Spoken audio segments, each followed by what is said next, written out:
દાખલો y² બરાબર 2x ની બહારના બિંદુમાંથી દોરેલા ત્રણ ભિન્ન અભિલંબો બિંદુ A0 માંથી પસાર થાય છે તો એની કિંમત ખાલી જગ્યા કરતાં મોટી જ હોય. એકદમ પ્યોર થિયરિકલ દાખલો છે. ખરેખર એવું છે કે ત્રણ ભિન્ન બિંદુઓ ત્રણ નોર્મલો જો એક જ બિંદુમાંથી પસાર થાય એટલે y² બરાબર 4x છે એને એક જ બિંદુમાંથી આપણે ત્રણ અલગ અલગ અભિલંબો દોરી શકીએ. કેમ કે જે એક અભિલંબ અહીંયા કોઈ સ્પર્શક હોય એને લંબ હોય તો અહીંથી પસાર થતો હોય, બીજો કોઈ એવો તો આને લંબ હોય તો અહીંથી પસાર થતો, એ રીતે ત્રણ શક્ય બનતા હોય. આકૃતિ દોરવી થોડીક મુશ્કેલ છે પણ જો એક કન્સેપ્ટ છે કે y² બરાબર 4x ને બહારના બિંદુ HK માંથી કોઈ બહારના બિંદુ HK માંથી ત્રણ નોર્મલો દોરી શકાય, ત્રણ અભિલંબો દોરી શકાય.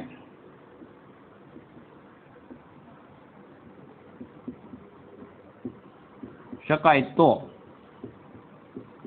h ગ્રેટર ધેન 2a આ ફિક્સ કન્ડિશન છે. એટલે એ જ કન્ડિશન એ વાપરવાની છે. એ ખરેખર તો એવું જ છે કે બહારના બિંદુ A0 માંથી આને ત્રણ નોર્મલો દોરી શકાણા કેમ કે ત્રણેય ભિન્ન નોર્મલ એક જ બિંદુમાંથી પસાર થાય. તો અહીં કન્ડિશન શું હતી? એક્સેમ એ છે અને અડધા જેટલો થાય તો સિમ્પલી કન્ડિશન છે. તો અહીં y² બરાબર 2x પરથી a બરાબર કેટલા છે 2/4 એટલે 1/2.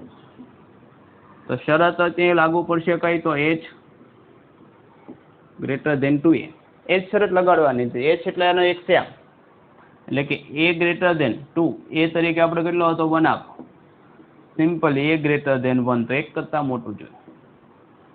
અને કંઈ બહુ જાજુ ઉકાળવાનું નથી. તમારી કોનિકની થિયરી જો ક્લિયર હોય તો એક જ સ્ટેપમાં દાખલો પતી જાય છે.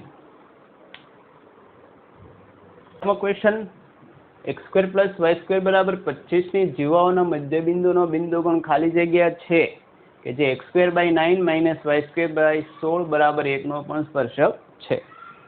તો આપણે જીવાઓના મધ્યબિંદુનો બિંદુકોણ મેળવવાનો છે જે પાછો આનો સ્પર્શક થતો હોય. ફરી વખત તો જીવાઓના મધ્યબિંદુના બિંદુકોણનું સૂત્ર હતું કે t બરાબર s.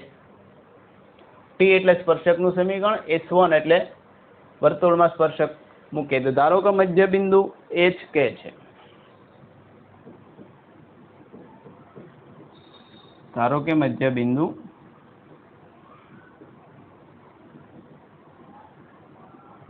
H અને K છે. તો t બરાબર h થાય વર્તુળના જીવાના મધ્યબિંદુના બિંદુકોણનું સ્ટાન્ડર્ડ સમીકરણ. t એટલે સ્પર્શક. સ્પર્શક માટે નવું કાંઈ નથી. x² ની જગ્યાએ x(x1), y² ની જગ્યાએ y(y1), x ની જગ્યાએ x + x1/2 મૂકવાનું, y ની જગ્યાએ y + y1/2 મૂકો એટલે કોઈ પણ દ્વિઘાત વક્રના કોઈ આપેલા બિંદુ આગળ સ્પર્શકનું સમીકરણ મળશે. S1 એટલે નવું કાંઈ નથી. વર્તુળનું જે સમીકરણ હોય x ની જગ્યાએ x1 ને y ની જગ્યાએ y1. તો t બરાબર s1.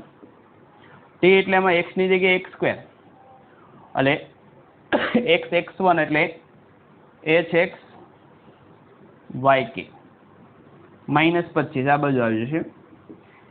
s1 એટલે x ની જગ્યાએ h, y ની જગ્યાએ કે એમાં મૂકવાનો તો h² + k². આમાં પણ 25 આ બાજુ 25 ઉડી ગયા. તો આપણને સમીકરણ મેળવ્યું hx + ky બરાબર h² + k². તો એક રેખા મળી આપણને. તો y = mx + c માં કન્વર્ટ કરો તો y બરાબર -h/kx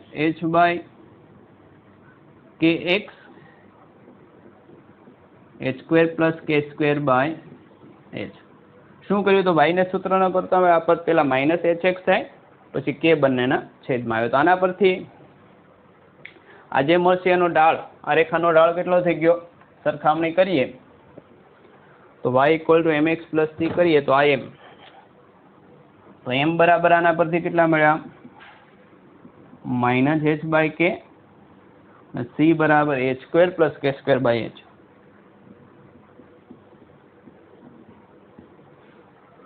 હવે આ બંને વચ્ચે રિલેશન લેવાનું છે. તો અગેન આપ્યું છે કે આ સ્પર્શક એ આનો સ્પર્શક થાય. તો પેરાબોલા માટે પેરાબોલા નહીં, અતિવલય માટે સ્પર્શકનું સમીકરણ હતું c² = A square M square minus B square. तो किंमत मूकी दे सी स्क्वेर એટલે કે h square plus k square by h a square 9 m square તો એમ અહીંયા આપેલું છે નો વર્ગ તો a સ્ક્વેર ના છેદમાં k square minus b square એટલે કે 16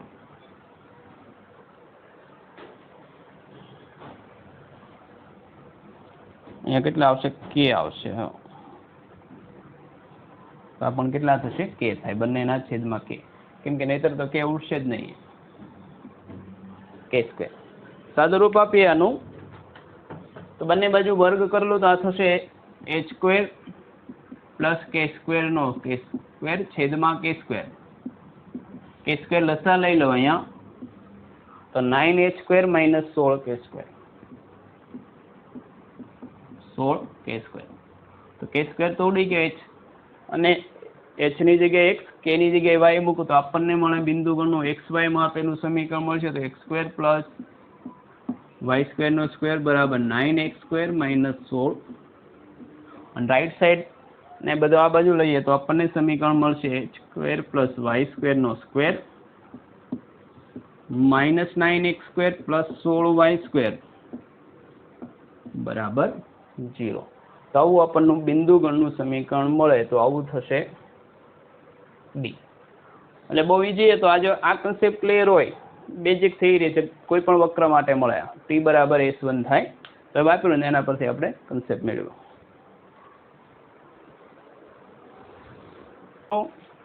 માર્ચ એટેમ 2021 ના પેપર સોલ્યુશનના ભાગમાં આપનું સ્વાગત છે અહીંયા આપણે 16 માર્ચના બીજા સેશન એટલે કે યુનિક સેશનની શરૂઆત કરીએ તો પહેલા પ્રશ્નથી જોઈએ તો y સ્ક્વેર બરાબર 4x ના બિંદુઓના રેખા y બરાબર x સ્ક્વેરના પ્રતિબિંબનો બિંદુ ગણ c છે તો c પરના બિંદુ p 2 1 આગળ સ્પર્શકનું સમીકરણ તો એકદમ ઈઝી દાખલો થઈ શકે બહુ હિન્ટ વાળો છે y બરાબર x માં પ્રતિબિંબ એટલે શું થાય તો આનું પ્રતિબિંબ y બરાબર x માં તો x ની જગ્યાએ y મુકાય y બરાબર y ની જગ્યાએ x તો આ સમીકરણ થશે વક્ર કયો બને તો વક્ર બનશે y ની જગ્યાએ x મૂકવાનું x ની જગ્યાએ y તો x સ્ક્વેર બરાબર 4y એની પરનું બિંદુ 2 1 આગળના સ્પર્શકનું સમીકરણ માંગેલું બહુ સિમ્પલ છે અને વક્ર પરનું બિંદુ 2 x બરાબર 2 મૂકો તો 4 બરાબર 4 પર છે તેની માટે આપણને ખબર કે x સ્ક્વેર ની જગ્યાએ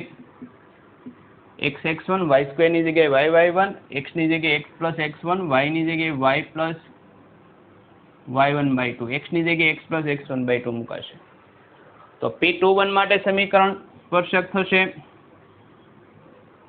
x સ્ક્વેર ની જગ્યાએ x x1 x1 એટલે 2 એટલે 2x 4 y ની જગ્યાએ y પ્લસ y1 y1 એટલે એનો ym 1 બાય 2 બહુ સિમ્પલ દાખલો હતો એટલે કે 2x બરાબર 2 y પ્લસ 1 માટે x બરાબર y પ્લસ 1 માટે x માઇનસ y બરાબર 1 અને ટુ ધ પોઈન્ટ જે મેઇન હિન્ટ હતી આ વક્ર કઈ રીતે મળે તો y બરાબર x માં પ્રતિબિંબ છે સીધું રિફ્લેક્શન થાય બીજા અર્થમાં આ જે પર્વ લઈ તો એની કરતા x અક્ષ પ્રત્યે સંબંધિત તો આ y અક્ષ તો આપણો આન્સર થશે C તો મિત્રો સાતમો ક્વેશ્ચન ઉપલા x સ્ક્વેરના છેદમાં 16 વત્તા y સ્ક્વેરના છેદમાં b સ્ક્વેર બરાબર 1 તથા વર્તુળ x square plus y square બરાબર 4b b ગ્રેટર ધેન 4 નું છેદબિંદુ વક્ર y સ્ક્વેર બરાબર 3x પર છે તો b કેટલા તો મિત્રો થોડોક ટ્રિકી ક્વેશ્ચન હતો થોડુંક બેઝિક તમારો કન્સેપ્ટ વાપરવાનો ખરેખર તો એ શું છે કે ત્રણેય વક્રો છેદે છે આ બંનેનું છેદબિંદુ આની પર છે એનો મતલબ શું થઈ ગયું કે ત્રણેય વક્રો છેદે છે એટલે આપણે અહીંયા નવું કંઈ કરવાનું નથી ત્રણેયનો ઉકેલ મેળવીને બી મેળવવાનો છે હવે જો આ બંનેનું છેદબિંદુ મેળવીને તેમાં મૂકવા જાય તો દાખલો થશે બોલો આંબો એટલે બહુ બેઝિક સાદી વસ્તુ એવી હતી કે આનો સાદો મતલબ કે અહીંયા ત્રણેય વક્રો છેદે છે એટલે પહેલા વક્રનું સમીકરણ લઈ લો x square y square by b square બરાબર 1 સમીકરણ 1 બીજું x square plus y square બરાબર 4b 2 અને ત્રીજું આ ત્રણેય સોલ્વ કરીને મારે બી મેળવવાનો છે. ગમે તે ત્રણે ઇન્ટરચેન્જમાં આની કિંમત અહીંયા મૂકી શકે અને ગમે ત્યાં મૂકી શકે. આપણે શું મેળવવાનું? તો બી. છેદ બિંદુ વાળે કંઈ લેવા દેવા નથી. તો 1 અને 2 અને 3 લઈએ. y² ની કિંમત અહીંયા મૂકી દે તો આ x², y² એટલે 3x² બરાબર 4b. મતલબ 4x² બરાબર 4b થશે. તો આના પરથી મળે મને x² બરાબર b. હવે 1 અને 3 લઈ લઈએ. એમાં પણ y² ની કિંમત મૂકી દઉં તો x² ના છેદમાં 16 એજ ઇટ ઇઝ. y² એટલે કે 3x² ના છેદમાં b² બરાબર 1. 16b² લસા લઈ લો તો x² b² 48x², 16b². હવે x² બરાબર b મૂકી શકાશે. ક્યાં મૂકું છું? અહીંયા. તો આને આ રીતે લખી શકાય 48 વત્તા b² ને x² ને મેં બાદ કર્યું ને x² ની જગ્યાએ શું મૂકી શકાશે? b. તો 16b². હવે એક બી ઉડાડી શકાય કેમ કે બી નોન ઝીરો થશે. 4 કરતાં મોટા છે. જો ખબર ન હોય તો કિંમત લેવી પડે. તો એક વખત બી ઉડાડી દો તો વસ્તુ આવી કંઈક વધે. 48 વત્તા b². એક વખત બી ઉડી ગયા. હવે ત્યાં 16b. તો 16b ને આ બાજુ લાવો તો b² માઇનસ 16b 48. તો 48 ને ભાગ પાડીને સરવાળો કરીને 16 લવાને તો 12 ચોક 48 થાય તો b માઇનસ 12, b માઇનસ 4 બરાબર 0. તો b બરાબર 12 और b બરાબર 4. પણ 4 કરતાં તો મોટા છે તો આ વેલિડ થતી નથી. તો આપણી વેલિડ કિંમત કોણ થશે? 12. તો b બરાબર કેટલા થશે? 12. Option B. તો ઇન્ટ વાળો દાખલો તમે આ બંનેનું છેદબિંદુ મેળવી શકો. y² ની જગ્યાએ 4b માઇનસ x² ને કરો. લાંબે લાંબી રકમ થાય પછી આ સરખાવો. એની કરતાં બેઝિકલી આપણે મેળવવાનું શું હતું? બી. અને સૌથી મહત્વનું એ તો કે ત્રણેય છેદે છે એટલે ઇન્ટરચેન્જ કરીને તમે સોલ્યુશન મેળવી શકો. ક્વેશ્ચન જોઈએ તો એલ એ પરોવલય y² બરાબર 4x માઇનસ 20 ના બિંદુ 6, 2 આગળનો સ્પર્શક છે. જો એલ એ ઉપવલયનો પણ સ્પર્શક હોય તો બી. હવે જો સ્ટાન્ડર્ડ પર્વલય હોય તો સીધી આપણે કન્ડિશન સરખાવી. પણ એવું નથી કેમ કે y² બરાબર 4ax હોય તો આની કન્ડિશન c = a/m અને આ ઉપવલય માટે તો c² = a² m² + b² સીધી સરખાવો તોય ચાલે. પણ એવું નહીં બને કેમ કે -20 છે. તો આપણે પહેલાં AOD થી આનો સ્પર્શક મેળવ્યો છે. આનો સ્પર્શક થાય એ પ્રમાણે લઈએ તો અને કોઈ પણ બિંદુ આગળ સ્પર્શક માટે સ્પર્શકનો ઢાળ dy/dx. તો આનું વિકલન લઈ લઈએ છીએ તો 2y dy/dx કેટલા થશે? 4. માટે dy/dx કેટલા થાય? માટે આપેલા બિંદુ આગળ સ્પર્શકનો ઢાળ m બરાબર y બરાબર કેટલા છે? 2. તો 2/2. તો સ્પર્શકનું સમીકરણ y minus y1 m x minus x1. તો સમીકરણ થશે y = x -6 માઇનસ +2 એટલે -4. તો આની સાથે સરખાવો તો y = mx + c સાથે સરખાવો તો m બરાબર કેટલા થઈ ગયા? 1 c - 4. હવે આ પર્વલય માટે x²/2 + y²/b = 1 ના સ્પર્શક માટેની શરત શું હતી? c² = a² m² + b². તો આ c² હતો એટલે -4² a² એટલે 2, m એટલે 1² પ્લસ b² તરીકે b છે. ખાસ ધ્યાન રાખજો અટવાવા માટે b મૂકેલો છે. પોતે ટૂંકમાં y² ના છેદમાં જે આવે એ b² થતું એટલે b થશે. 4² 16 -2 બરાબર b. તો b બરાબર કેટલા થશે? 14. એ તો સારું છે વર્ગમૂળ 14 ઓપ્શન મૂક્યો નથી. નકર પેલો આપણને એ જ દેખાય કેમ કે આ b તો b² નથી. ટૂંકમાં y² ના છેદમાં જે આવે એ જ b² થાય. કન્સેપ્ટ ક્લિયર હોવો જોઈએ. તો b બરાબર કેટલા થશે? 14.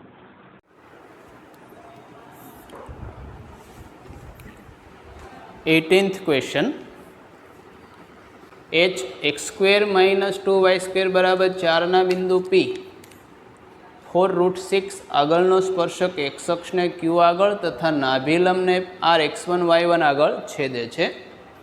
જો એફ એ આ હાઇપરબોલા એટલે અતિવલયની નાભી હોય જે પીની નજીક છે, એટલે પીની નજીક કેમ કે બે નાભી હોય, તો ક્યુ એફ આરનું ક્ષેત્રફળ કેટલું થાય?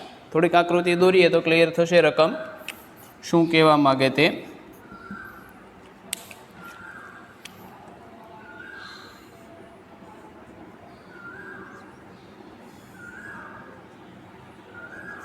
ધારો કે આપણો હાઇપરબોલા છે, આ પહેલી બ્રાન્ચ છે, એની ઉપર ડિસ્કસ કરી. બીજી બ્રાન્ચ આ બાજુ આવશે જ. હાઇપરબોલા એટલે હંમેશા બે બ્રાન્ચમાં મળે. એના કોઈ બિંદુ P 4 વર્ગમૂળ 6 એટલે પહેલા ચરણનું જ બિંદુ છે આ P. આગળનો સ્પર્શક એક્સ અક્ષને ક્યુ આગળ છેદે. ધારો કે આ સ્પર્શક છે, એક્સ અક્ષને ક્યાં છેદે છે? ક્યુ આગળ છેદે. અને નાભિલંબને આનો નાભિલંબ જે થશે, તો નાભિલંબને સમાવતી રેખાને ટૂંકમાં ક્યાં છેદે છે? આર આગળ. આરના અહીંયા x1y1 ને x1 પોઝિટિવ, ટૂંકમાં પહેલા ચરણને લેવાનું, નીચેનું લેવાનું નથી. ત્યાં પણ x તો પોઝિટિવ જ આવશે. જો એફ એ એચની નાભી હોય, આ નાભિલંબ છે એટલે એફ નાભીમાંથી પસાર થતું હોય, તો એફમાંથી પસાર થતું હોય, તો આ ત્રિકોણનું ક્ષેત્રફળ શોધવાનું. તો ક્ષેત્રફળ ક્યુ એફ 1/2 પાયો ગુણ્યા વેધ પ્રમાણે મારે લેવું હોય તો પહેલાં ક્યુથી એફ સુધીનું અંતર ને એફથી આર સુધીનું અંતર મેળવી લઉં તો થાય ને. એની માટે મારે પહેલાં સ્પર્શક મેળવવો પડશે. સ્પર્શકનું એક્સ અક્ષ સાથેનું છેદબિંદુ લેશું એટલે ક્યુ મળશે. સ્પર્શકનું નાભિલંબ સાથેનું છેદબિંદુ લેશું એટલે મને આરની હાઈટ મળશે. તો હવે આને પહેલાં નાભિલંબ મેળવો તો એફના એમ મેળવ્યું, કેમ કે આનું ત્રિકોણનું ક્ષેત્રફળ ક્યુ એફ ઇન્ટુ એફ આર ગુણ્યા મને થવાનું છે. તો એ નાભી માટે આનું સ્ટાન્ડર્ડ સ્વરૂપ લઈ લો તો આ કેટલા થશે? હાઇપરબોલા એચ તો x²/4 માઇનસ y²/2. તો નાભી માટે એસેન્ટ્રિસિટી એની જરૂર પડશે, તો એ બરાબર હાઇપરબોલા છે તો 1 + b²/a² એટલે 1 + 1/2 √3/2 એટલે કે √3/2. માટે નાભીના આયામ a0 આપણે પોઝિટિવ લઈએ છીએ, નહીંતર પ્લસ ઓર માઇનસ જ આવે. a0 તો આ કેટલા થશે? a બરાબર 2 √3/2 0 √6 0. તો એફના યામ મળી ગયા આપણને √6 0. તો આરનો એક્સયામ પણ કેટલો થઈ ગયો? તો એક્સયામ તો √6, કેમ કે નાભિલંબ પરનું બિંદુ છે, તો આરનો એક્સયામ કેટલો થઈ ગયો? √6. વાયામની ખબર નથી અને y1 કહીએ છીએ, એ મેળવવાનું, કેમ કે y1ની જરૂર પડશે, હાઈટ થશે, અહીંયા જરૂર પડશે. સ્પર્શકનું સમીકરણ P4 √6 આગળ સ્પર્શક, તો દ્વિઘાત વક્ર માટે કોઈ બિંદુ આગળ સ્પર્શક, એની પરના જ બિંદુ આગળ સ્પર્શક માટે x² ની જગ્યાએ x(x1), y² ની જગ્યાએ y(y1) લખાય. તો x² ની જગ્યાએ x(x1) એટલે કે 4x માઇનસ y² ની જગ્યાએ y(y1) √6y = 4. આ સ્પર્શકનું સમીકરણ થશે. હવે આ સ્પર્શક છે એક્સ અક્ષને ક્યુ આગળ છે, તો એક્સ યામ મળશે, y યામ તો 0, y0 મૂકતા તો ક્યુના યામ કેટલા થશે? y0 મૂકો તો x કેટલા થશે? 1. તો ક્યુ આપણને મળી ગયો 1 0.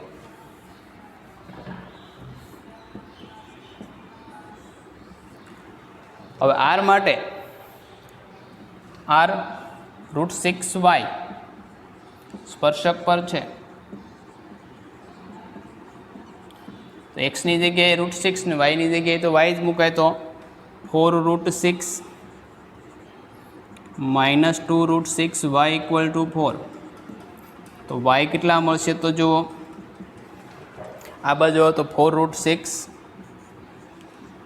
માઇનસ 4/, 2√6 આ વાયના યામ થઈ ગયા. માટે ત્રિકોણ QFRનું ક્ષેત્રફળ, તો ત્રિકોણનું ક્ષેત્રફળ એટલે 1/2 પાયો ગુણ્યા વેધ, તો 1/2 પાયો થશે QF, વેધ થશે FR. તો 1/2 QF એટલે કે આ કેટલા મળ્યા 10, 1 થી √6 એટલે √6 મોટા છે એટલે આપણે લેન્થ પ્રમાણે લેવાય તો √6 - 1 FR એટલે આની હાઇટ 4√6, √6 કોમન કાઢ્યા તો 4 કોમન કાઢ્યા બાય 2√6. તો કેટલા થશે 1/2 તો 4 તો ઉડી ગયા, તો આ √6 - 1² બાય √6 થશે. તો જવાબમાં કોઈ એવો સેટ થતો જ જોઈએ. તો √6 - 1² તો 6 - 2√6 પ્લસ 1/√6, 6 + 7 વર્ગમૂળ 6 -2. તો આપણો આન્સર થશે આનો જે એરિયા થશે કેટલો થશે 7/√6 - 2.